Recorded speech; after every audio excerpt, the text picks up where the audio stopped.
नमस्कार मित्रांनो, स्वागत आहे थेट तुमचं रत्नागिरी जिल्ह्यातून आणि मी मंदार आंबोकर घेऊन आलो तुमच्यासाठी एक नवीन ब्लॉग। वाजलेत बरोबर दुपारचे 4:30 आणि मी आता आहे रत्नागिरी एसटी डेपो मध्ये। आता एसटी डेपो मध्ये का आहे, कशासाठी आहे तर भाई सांगायचं कारणच ते आहे, महत्त्वाचं कारण आहे आणि रत्नागिरीकरांसाठी स्पेशल कारण म्हणजे गेल्या काही वर्षांपासून या एसटी बस स्टँडचं कामकाज सुरू होतं। म्हणजे जवळजवळ 5 ते 6 वर्ष झाली हे संपूर्ण एसटी बस स्थानक तयार होत होतं। महत्त्वाचं म्हणजे हे बस स्टँड एवढं मोठं बांधण्याचं कारण एक तर ग्रामीण भागातील गाड्या असू देत किंवा लांब पल्ल्याच्या गाड्या जाणाऱ्या असू देत, बेळगाव, कोल्हापूर, सोलापूर, सातारा, मुंबई, ठाणे या इतरत्र ठिकाणी जाणाऱ्या गाड्यांसाठी संपूर्ण एवढं मोठं बस स्टँड बांधण्यात आलेलं आहे। दिनांक 11 मे 2025 रोजी या एसटी बस स्टँडचा लोकार्पण सोहळा झालेला आहे। लेट्स गो, आता आपण सगळी इन्फॉर्मेशन घेऊया आणि हे एसटी स्टँड नक्की दिसायला कसं आहे, काय काय सुखसुविधा आहेत सगळं आपण आजच्या व्हिडिओमध्ये बघणार। नक्कीच मी एक कोकणकर असल्यामुळे मला तर नक्कीच आनंद होतोय, कारण संपूर्ण कोकणामध्ये एकमेव एक एसटी स्टँड आहे जे संपूर्ण दुमजली एसटी स्टँड म्हणून आता जगविख्यात होणार आहे। त्याच्यामुळे मला तर खूप आनंद होतोय।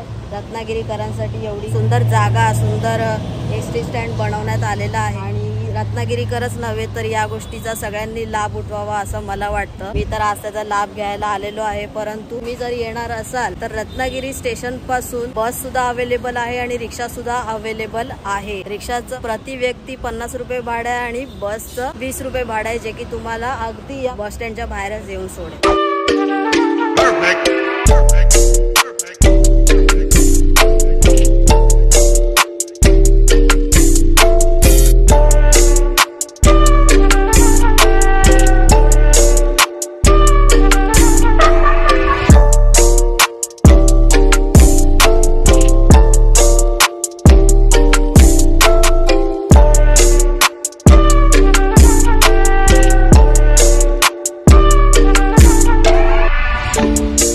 रत्नांची खाण म्हणून ओळखला जाणारा रत्नागिरी जिल्हा आणि त्यात रत्नागिरीकरांना न्यूली ओपन झालेला दुमजली एसटी बस स्टँड म्हणजे सोने पे सुहागा, नाही का? चला तर मग महाराजांना वंदन करून आजच्या व्हिडिओला सुरुवात करूया। दिनांक 11 मे 2025 रोजी या एसटी बस स्टँडचे बांधकाम पूर्ण झाले, जे दुमजली बांधण्यात आलेलं आहे, ज्याच्यामध्ये एकाच वेळेला 2 ठिकाणी गाड्या जातील, म्हणजेच की एक शहरी भागामध्ये आणि एक ग्रामीण भागामध्ये। शहरी बसेससाठी एकूण 6 फलाट क्रमांक देण्यात आलेले आहेत, ज्याच्यामध्ये फणसोप, नवा फणसोप, मागलाड, कोळंबे, कसोप, आरे, सडे, फिरंदावणे, साड्या, मिऱ्या बंदर इत्यादी बरेचशी गावं आहेत आणि ग्रामीण भागासाठी एकूण 14 फलाट क्रमांक उपलब्ध करून देण्यात आलेले आहेत, जिथून पाली, नाणी, चोरवणे, लांजा, पाचळ, राजापूर, भोई, बावडा इतरत्र लांब पल्ल्याच्या गाड्या लागतात। इतकंच नव्हे तर चालक व वाहक, महिला व पुरुष यांच्यासाठी एक उत्तम सोय करण्यात आलेली आहे, ते पण सर्व सोयी सुविधांसकट वातानुकूलित विश्रामगृह, ते पण स्त्रियांसाठी वेगळे आणि पुरुषांसाठी वेगळे। कसा आहे विषय? तसेच दोन्ही ठिकाणच्या ग्रामीण स्थानक असू दे किंवा शहरी स्थानक असू दे, या दोघांना पण त्यांचा सेपरेट नियंत्रण कक्ष दिलेला आहे। मतलब कुछ दिक्कत की बात ही नहीं है ना दोस्तों, नीचे का नीचे देख लेंगे, ऊपर का ऊपर देख ले, काम 25 बोलते।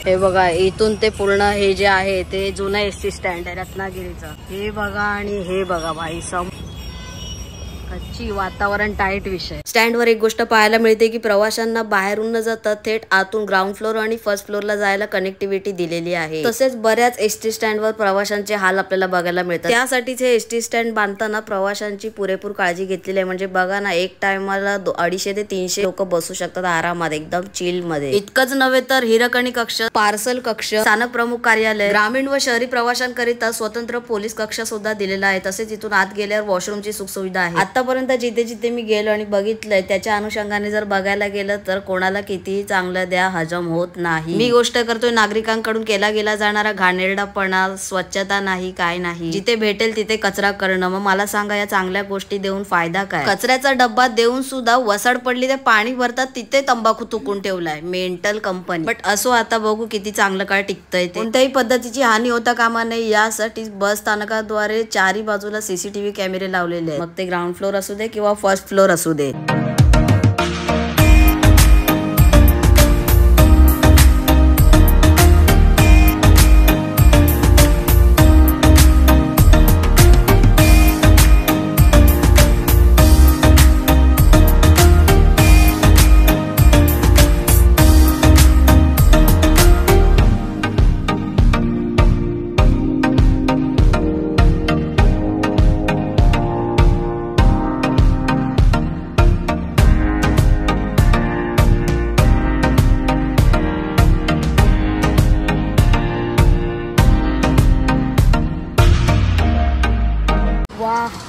मित्रांनो वाह क्या ही बताऊं, मतलब दोस्तों इतना बड़ा किएला है बोल नाही सकते. तुम्ही किती फिरा, आपण जेव्हा मुंबईमध्ये मॉल वगैरे फिरतो ना अशा पद्धतीचा हा एकूणच बस स्टँड बांधला गेलेला आहे. माझ्या मागे तुम्ही बघत असालच एकदम 360 व्ह्यू के दिल में. हा तर आपला लांब पल्ल्याला जाणारा गाड्यांचा एसटी डेपो आहे, म्हणजे ग्रामीण बस स्थानक. आणि त्या साईडला वेगळा आहे शहरी बस स्थानक जो खाली ग्राउंड फ्लोअरला आहे.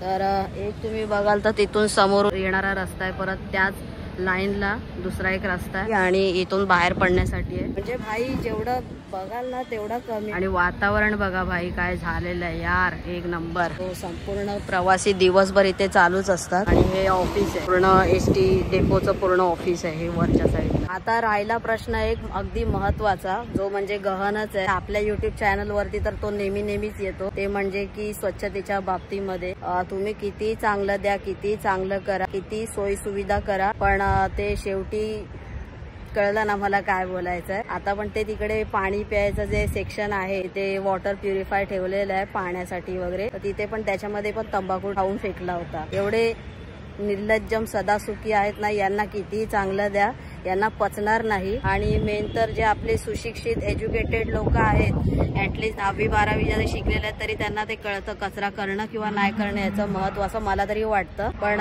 मी निर्लज्ज आहे भाई, मी स्वतः निर्लज्ज आहे.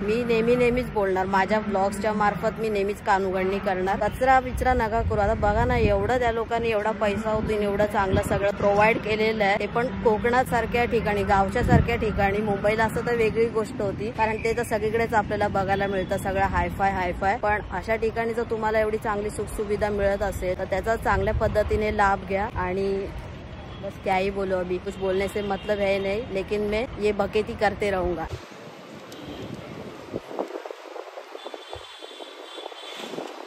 स्वतः फिरलो भाई. आता अख्खं एसटी डेपो पूर्ण सगळं जे पूर्ण एसटी स्टँड आहे ना अख्खं मी फिरलोय. आता चालून पाय दुखलेले आहेत भाई. आणि ग्राउंड फ्लोर फर्स्ट फ्लोर सगळं फिरलेलं. चिपळूणला जाणारे आणि ते प्रवासी चिपळूणवाले सगळे वेगवेगळे फलाट क्रमांक त्याच्या हिशोबाने बसतात सगळे. असे अजून असंख्य एसटी बस स्टँड आहेत, ते डेव्हलप होण्याची खरं तर 100% गरज आहे. तर त्यातला हा आपण पहिला प्रयोग समजूया जो सक्सेसफुल झाला. तिथे मगाशी मी ज्यूस प्यायला गेलो तर तो म्हटला की झाली 6-1 वर्षापासून एक कामकाज चालू होतं. आणि ठीक आहे किती पण वेळ लागू दे, पण ऍटलिस्ट करा, जो होता है वो अच्छे के लिए होता है बोल के आगे का रस्ता पकडणे. आता मी म्हटलं ना की हे 5-6 वर्षापूर्वीचं जे बांधकाम आहे जे आता क्लिअर झालं, तर क्लिअर फक्त 1.25 वर्षात झालेलं आहे. 1.25 वर्ष मित्रांनो, 1.25 वर्षात एवढं सगळं मोठं अवाढव्य काम झालेलं आहे. त्याला वेळ किती लावला या लोकांनी? 5 ते 6 वर्ष रखडवलं काम. बाकी आजच्या व्हिडिओमध्ये मी तुमची रजा घेतो. आय होप तुम्हाला हा एकूणच इन्फॉर्मेटिव्ह व्हिडिओ आवडला असेल. व्हिडिओ आवडला तर व्हिडिओला लाईक करा आणि चॅनलवर नवीन असाल तर सबस्क्राईब करा. लवकरच भेटू एका नवीन व्हिडिओमध्ये. चला बाय.